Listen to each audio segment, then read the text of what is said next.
नमस्कार, आप देख रहे हैं 7 बजे 7 सवाल। मैं हूं आपके साथ श्वेता झा। हम 7 सवालों की चर्चा करेंगे श्रद्धा मर्डर केस और अंजन मर्डर केस से जुड़ी हुई। लेकिन उससे पहले हम आपको एक बड़ी खबर बता दें। थोड़ी देर पहले आफताब जब पॉलीग्राफ टेस्ट के बाद एफएसएल के बाहर निकल रहा था तो उस पर कुछ लोगों ने हमला किया है। ये तस्वीरें आप देख सकते हैं। इन तस्वीरों में आप देख सकते हैं कि आफताब जब एफएसएल के बाहर निकल रहा था तभी यहां पर कुछ लोगों ने उस पर हमला किया गया है।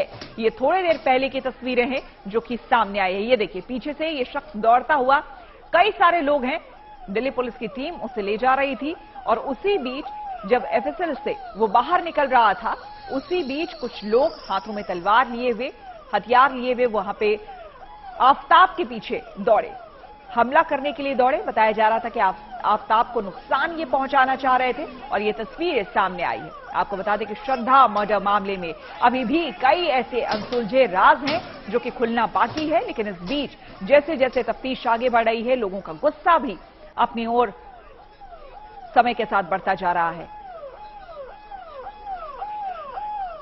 तो आपको हम बता दें कि पॉलीग्राफ टेस्ट के लिए आफताब को ले जाया गया था और एफएसएल दफ्तर के बाहर यह हमला हुआ है। जब दिल्ली पुलिस उसे लेकर के आई थी उसी समय आप देख सकते हैं इस वैन में आफताब मौजूद है, साथ में दिल्ली पुलिस की टीम यहां पर मौजूद है, तमाम मीडिया के कैमरे यहां पर मौजूद हैं। और जब आफताब को पॉलीग्राफ टेस्ट के लिए लाया गया था उसी वक्त कुछ लोग हाथों में हथियार लिए हुए इस वैन के पीछे भागते नजर आए। इन तस्वीरों में आप साफ तौर पर देख सकते हैं, नहीं भी तो 5 से 6 लोग हैं जो कि उसके पीछे भागते हुए नजर आए, जो कि हमला करना चाहते थे आफताब पर। 4 से 5 लोगों ने आफताब की वैन पर हमला किया। उन्हें पहले से मालूम था, उन्होंने खबर कर ली थी कि आफताब यहां पर पहुंचने वाला है और उसी के मद्देनजर यहां वो लोग पहले से हथियार लेकर के मौजूद थे। और जैसे ही ये गाड़ी यहां पर आई एफएसएल दफ्तर के बाहर, इन लोगों ने हमला करने की कोशिश की।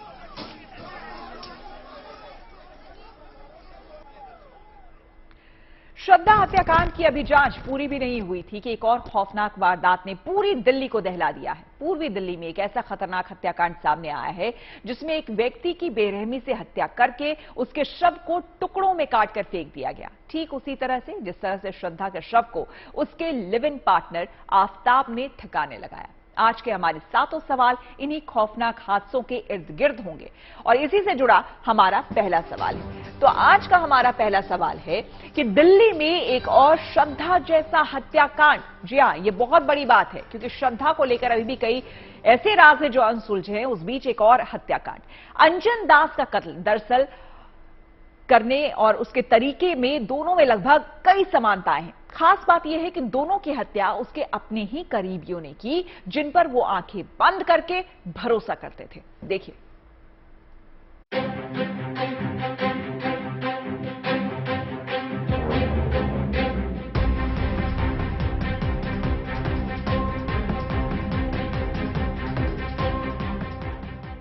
श्रद्धा के कत्ल की गुत्थी अभी कायदे से सुलझी भी नहीं थी कि दिल्ली में एक और श्रद्धा जैसा खौफनाक मर्डर सामने आया है। दिल्ली में श्रद्धा का बेरहमी से कत्ल करके 35 टुकड़े किए गए थे, जबकि दिल्ली के त्रिलोकपुरी में रहने वाले अंजन दास के 10 टुकड़े करने की बात सामने आ रही है। श्रद्धा का कातिल उसका लिव इन पार्टनर आफताब था, जिसके साथ उसने शादी के सपने संजोए हुए थे। वहीं दूसरी तरफ त्रिलोकपुरी के अंजन का कत्ल उसकी पत्नी और सौतेले बेटे ने ही कर दिया। दिल्ली पुलिस यहां श्रद्धा मर्डर केस की गुत्थी सुलझा ही रही थी। आफताब का नार्को टेस्ट होने ही वाला था। इसी राजधानी में एक और ऐसी घटना दर्ज होती है जो एक बार फिर पूरे देश को चौंका के रख देती है। पूर्वी दिल्ली के अंजन दास, न सिर्फ उनकी पत्नी और बेटों ने उनकी हत्या की बल्कि शव को 10 टुकड़ों में काटा। दिल्ली पुलिस ने इस पूरे मामले को क्रैक तो कर लिया, लेकिन अहम सुराग वो सीसीटीवी फुटेज। अगर वो हाथ न लगता तो शायद अंजन दास की हत्या की गुत्थी यूं ही रह जाती। पूर्वी दिल्ली में जून महीने में एक शख्स का कत्ल होता है, लेकिन उस कत्ल की गुत्थी को सुलझने में 6 महीने का वक्त लग जाता है। जब इस पूरी वारदात की सनसनीखेज कहानी सामने आती है तो पता चलता है कि ये मर्डर भी श्रद्धा की हत्या के तर्ज पर ही किया गया है। बिहार के रहने वाले अंजन दास की हत्या और श्रद्धा की हत्या के तरीकों में काफी समानताएं पुलिस को मिली है। श्रद्धा की हत्या करने के बाद जिस तरह से श्रद्धा के शव को काटा जाता है, ठीक उसी तरह से इस केस में भी कातिलों ने अंजन की हत्या करने के बाद उसने शव को 10 टुकड़ों में काट दिया। जिस तरह से श्रद्धा के शव के टुकड़ों को अलग अलग दिन ठिकाने लगाया गया, ठीक उसी तरह से अंजन के शव के टुकड़ों को फेंका गया। इतना ही नहीं, दोनों मामलों में शव के टुकड़ों को ठिकाने लगाने से पहले उसे काटकर फ्रिज में रखा गया था। श्रद्धा जैसी खौफनाक वारदात को जून में अंजाम दिया गया था। अंजन दास को मारने से पहले पूरी प्लानिंग की गई और उसके बाद शातिर तरीके से कत्ल को अंजाम दिया गया। सबसे पहले कातिलों ने अंजन दास को खाने में नींद की दवा मिला दी। जब अंजन नींद में चले गए तो उसके बाद उसी हालत में उनकी हत्या उनकी पत्नी पूनम और सौतेले बेटे ने कर दी। ये अंजन दास का घर है त्रिलोकपुरी में, जहां वो रहते थे। दिल्ली पुलिस की टीम लगातार इस मामले की जांच कर रही है और ये घोषणा की कि आखिर कैसे जून महीने में तारीख इन्होंने तय की और एक षड्यंत्र के तहत प्लान करके इस पूरे हत्याकांड को अंजाम दिया। जहां वो रहते थे, बहुत बार ये सवाल उठेगा कि आखिर जहां वो रहते थे कैसे किसी को पता नहीं लगा कि इस तरह इतना विभत्स हत्याकांड हो जाता है। लेकिन ये इतना सकरा इलाका है, ये सवाल अपने आप उठता है मन में कि इतने संकरे इलाके में रहने के बाद आखिर किसी को जानकारी क्यों नहीं लगी। लेकिन इसका खुलासा पुलिस की जांच करती है कि सबसे पहले उसे नींद की गोली दी गई और फिर नींद में हत्या की गई। शरीर के 10 टुकड़े किए गए, अलग अलग टुकड़े अलग अलग जाकर के उन्होंने फेंके। पुलिस का दावा है कि दोनों ने अंजन के शव को होशियारी से ठिकाने लगाने की साजिश रची। उन दोनों ने अंजन के शव के टुकड़े किए, फिर उन टुकड़ों को फ्रिज में रख दिया। मौका पाकर उन दोनों ने उन टुकड़ों को ठिकाने लगाना शुरू किया। इसके लिए दोनों पांडव नगर इलाके के एक मैदान में हर दिन जाते और वहां शव के उन टुकड़ों को फेंक दिया करते थे। अंजन का अपनी पत्नी के साथ संबंध ठीक नहीं था और पड़ोसियों की माने तो उन दोनों के बीच अक्सर झगड़े होते रहते थे। अंजन अक्सर शराब पीकर आता था, अपनी पत्नी पूनम को पीटता रहता था। पुलिस का कहना है कि हर दिन के झगड़े और मारपीट से पूनम आजिज आ गई और उसने अंजन का खौफनाक अंत करने की ठान ली। अंजन दास चूंकि यहाँ किराए के मकान में रहते थे, ठीक पहली मंजिल पर ये उनके मकान मालकिन का घर है। लोग बताते हैं कि अक्सर परिवार में अनबन होती थी, खटपट होती थी, लड़ाई झगड़े होते थे। अंजन दास शराब पी करके आते थे, पत्नी पर हाथ उठाते थे, बच्चों से लड़ते थे और इसी से आजिज आकर के शायद संभवतः इस घटना को उन्होंने अंजाम दिया है। इस हत्याकांड की कड़ियों को जोड़ने में जुटी पुलिस के हाथ एक ऐसा सीसीटीवी फुटेज लगा जिसने इस पूरे हत्याकांड से पर्दा उठा दिया। Ashutosh Mishra, Delhi, good news today. पूर्वी दिल्ली की ये वारदात करीब 6 महीने पुरानी है, लेकिन अंजन की हत्या की ये गुत्थी तब तक अनसुलझी रही जब तक कि पुलिस के पास ऐसा सबूत नहीं आ गया जिसने पूरे रहस्य पर से पर्दा उठा दिया। पुलिस को एक ऐसा फुटेज मिला है जिसने अंजन के हत्यारों पर से नकाब हटा दिया। हमारा दूसरा सवाल, अगला सवाल हमारा इसी से जुड़ा हुआ है और हमारा अगला सवाल है कि पांडव नगर हत्याकांड का खुलासा कैसे हुआ, कैसे पता चला इस हत्याकांड के बारे में। दरअसल कुछ महीनों तक पुलिस को अंधेरे में हाथ पैर मारने के बाद एक ऐसा सीसीटीवी फुटेज बरामद हुआ जिसने न केवल अंजन की गुमशुदगी पर से पर्दा हटा दिया बल्कि उसके कातिलों की कारगुजारियों को भी उजागर कर दिया।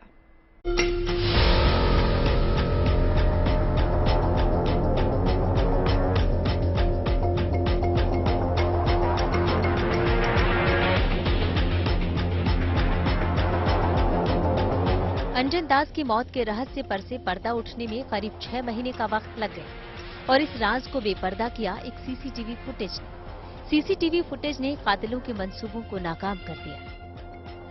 इस कहानी की शुरुआत आज से करीब 6 महीने पहले 5 जून से हुई थी। पूर्वी दिल्ली के पांडव नगर इलाके में स्थित रामलीला मैदान में पुलिस को कुछ बॉडी पार्ट्स मिले। इन बॉडी पार्ट्स का मिलना 5 दिनों तक जारी रहा। जब पुलिस ने इन अंगों के बारे में जानकारी के लिए पता करना शुरू किया तो उन्हें कोई सुराग हाथ नहीं लगा।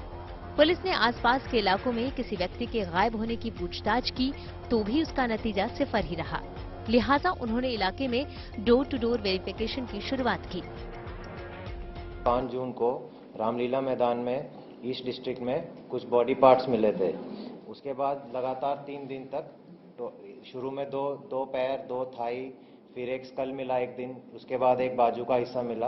तो 3-4 दिन तक बॉडी पार्ट्स की रिकवरी हुई वहाँ मैदान से, और वहाँ एक 420 नंबर FIR PS पांडव नगर में केस दर्ज हुआ।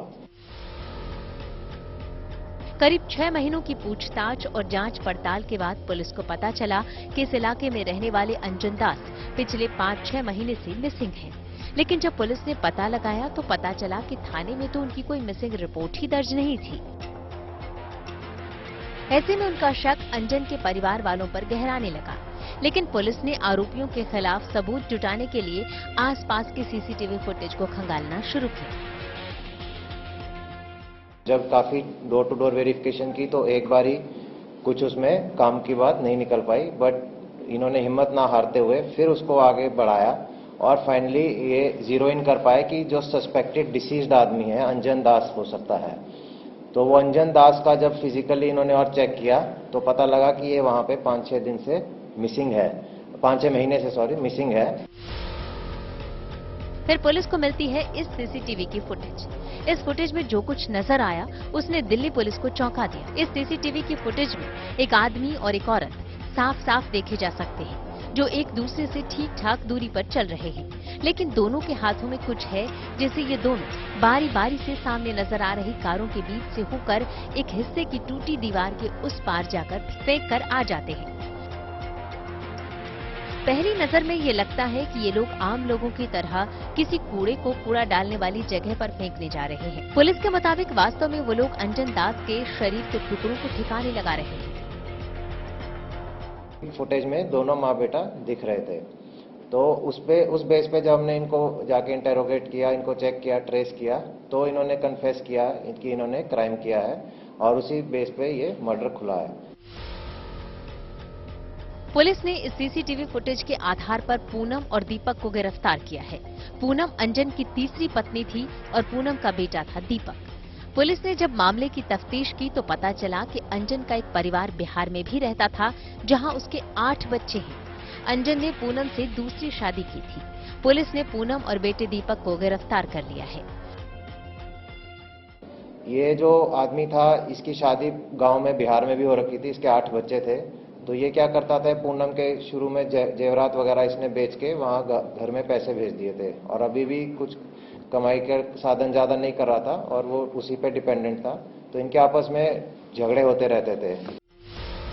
पुलिस की पूछताछ में पूनम ने अंजन पर आरोप लगाते हुए कहा कि उसके कई महिलाओं से अवैध संबंध थे और उसे शराब की लत थी, इसलिए उन दोनों ने मिलकर अंजन को मार डाला।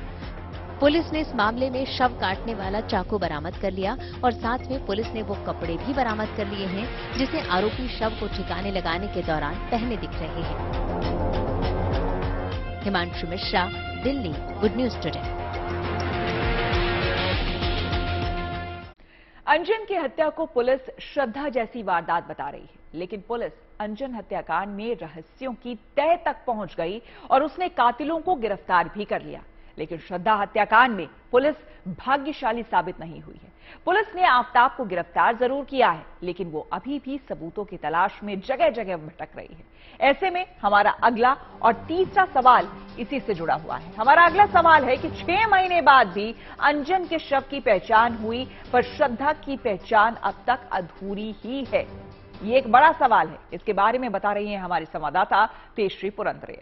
दिल्ली के श्रद्धा हत्याकांड मामले की गुत्थी अभी तक सुलझी ही नहीं थी कि उतने में एक और दिल दहला देने वाला सनसनीखेज हत्याकांड सामने आया है, जिसमें पत्नी और बेटे ने मिलकर अनजान नाम के शख्स की, जो उनके पिता और पति थे, उनकी हत्या कर दी। हालांकि गौर करने वाली बात यह है कि अनजान की हत्या भी ठीक उसी तरह से की गई जिस तरह से आफताब में श्रद्धा की थी, यानी कि कत्ल करने के बाद शरीर के टुकड़ों को कई हिस्सों में काट दिया, उन्हें पॉलीथीन में बांधकर जंगलों में फेंक दिया। ये हत्या जून महीने में हुई थी और आफताब ने श्रद्धा की हत्या मई में की थी, यानी लगभग 6 से 7 महीने पहले। सबसे बड़ा सवाल यहाँ पर यही उठता है कि दोनों हत्याओं का नेचर सेम था, दोनों हत्याओं का जो टाइमलाइन है वो भी लगभग सेम था। तो इस मामले में आरोपी कैसे पकड़े गए, सबूत कैसे मिल गए, और जहां पर श्रद्धा हत्याकांड की बात होती है वहां पर पुलिस सबूत तक क्यों नहीं पहुंची? श्रद्धा मर्डर केस में पुलिस अभी भी सबूतों की तलाश में दिन रात एक किए हुए है। हर दिन नए खुलासे हो रहे हैं, लेकिन इस हत्या से जुड़े बड़े सबूतों की बात करें तो पुलिस के हाथ अब तक खाली ही हैं। ऐसे में हमारा अगला और चौथा सवाल इसी से जुड़ा है। श्रद्धा मर्डर केस की जांच कहां तक पहुंची है, हर कोई ये जानना चाह रहा है। आज इस मामले में कोई सी नई बात सामने आई है, कौन सी, इसके बारे में बात कर रहे हैं हमारे संवाददाता अरविंद ओझा। श्रद्धा हत्याकांड में अब तक का सबसे चौंकाने वाला खुलासा है और ये खुलासा बताता है कि आफताब कितना बड़ा दरिंदा है। दरअसल श्रद्धा की बॉडी के जब आफताब टुकड़े कर रहा था तो श्रद्धा ने एक अंगूठी पहन रखी थी। आफताब ने श्रद्धा की उंगलियों से वो अंगूठी निकाल ली थी। जिस वक्त श्रद्धा की बॉडी के टुकड़े फ्रिज में रखे थे, उसी दौरान आफताब ने एक दूसरी गर्लफ्रेंड को उस फ्लैट में बुलाया था और श्रद्धा की अंगूठी अपनी दूसरी गर्लफ्रेंड को दी थी। पुलिस ने जांच करते हुए दूसरी गर्लफ्रेंड से वो अंगूठी बरामद कर ली है। साथ ही साथ उस गर्लफ्रेंड के भी बयान दिल्ली पुलिस ने दर्ज कर। आफताब का पॉलीग्राफ टेस्ट आज भी जारी रहा। श्रद्धा हत्याकांड की गुत्थी को सुलझाने के लिए आफताब का पॉलीग्राफ टेस्ट किया जा रहा है, लेकिन पुलिस सूत्रों की माने तो आफताब इसमें भी चकमा देने की कोशिश कर रहा है। ऐसे में हमारा अगला और पांचवा सवाल इसी से जुड़ा हुआ है। हमारा सवाल है अगला कि आफताब के पॉलीग्राफ टेस्ट से क्या पता चला। दरअसल ये एक बहुत बड़ा सवाल है। पॉलीग्राफ टेस्ट के दौरान लगातार आफताब पुलिस को बरगलाने या फिर कह लीजिए चकमा देने की कोशिश कर रहा है, लेकिन पुलिस का मानना है कि इस टेस्ट से जांच में जरूर फायदा होगा।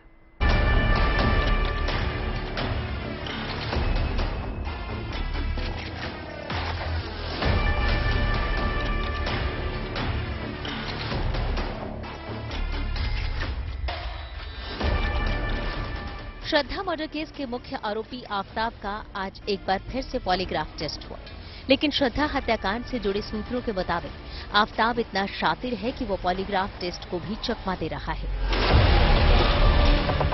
ये चौथी बार है जब आफताब को पॉलीग्राफ टेस्ट के लिए रोहिणी के एफएसएल ऑफिस लाया गया है। पहली बार 22 नवंबर को पॉलीग्राफ टेस्ट के लिए आफताब को रोहिणी के एफएसएल ऑफिस लाया गया। इस दिन शाम 5 बजे से आफताब का पॉलीग्राफ टेस्ट शुरू किया गया, जो रात 9 बजे तक चला। 22 नवंबर को करीब 3 घंटे तक आफताब का पॉलीग्राफ टेस्ट किया गया। दूसरी बार 24 नवंबर दोपहर 11:50 पर आफताब को पॉलीग्राफ टेस्ट के लिए रोहिणी के एफएसएल ऑफिस लाया गया। इस दिन रात 8:20 तक आफताब का पॉलीग्राफ टेस्ट चला। 24 नवंबर को करीब 8 घंटे तक आफताब का पॉलीग्राफ टेस्ट किया गया। तीसरी बार 25 नवंबर को पॉलीग्राफी टेस्ट के लिए आफताब को रोहिणी के एफएसएल ऑफिस लाया गया। इस दिन पॉलीग्राफ टेस्ट के लगभग 2.5 घंटे ही बीते थे कि अचानक आफताब की तबीयत बिगड़ने लगी, लिहाजा इस दिन पॉलीग्राफ टेस्ट टाल दिया गया। चौथी बार मतलब आज 28 नवंबर को सुबह लगभग 10 बजे रोहिणी के एफएसएल ऑफिस में आफताब को पॉलीग्राफ टेस्ट के लिए लाया गया। आज आफताब से श्रद्धा के कत्ल से जुड़े सबूतों के बारे में पूछताछ की। श्रद्धा मर्डर केस में आफताब का पॉलीग्राफ टेस्ट चौथे दिन भी जारी रहा। चौथे दिन भी लगातार उन प्रश्नों को पूछा गया जो पहले 3 दिन में आफताब से पूछे गए थे। पुलिस ने लगभग 50 क्वेश्चन आफताब से अब तक पूछे हैं, लेकिन इस 50 क्वेश्चन में भी क्रॉस क्वेश्चनिंग की जा रही है, जिसमें करीब 100 से ज्यादा ऐसे क्वेश्चंस हैं जिसमें लगातार आफताब को अभी तक उसने जवाब दिए, लेकिन इसमें करीब 35 ऐसे सवाल हैं जिससे पुलिस अभी तक संतुष्ट नहीं हो पाई है।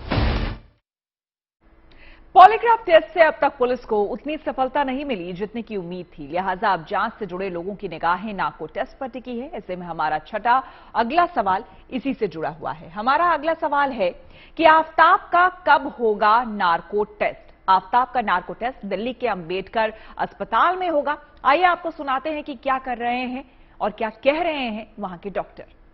एफएसएल की तरफ से अभी तक हमारे पास कोई रिक्वेस्ट नहीं है।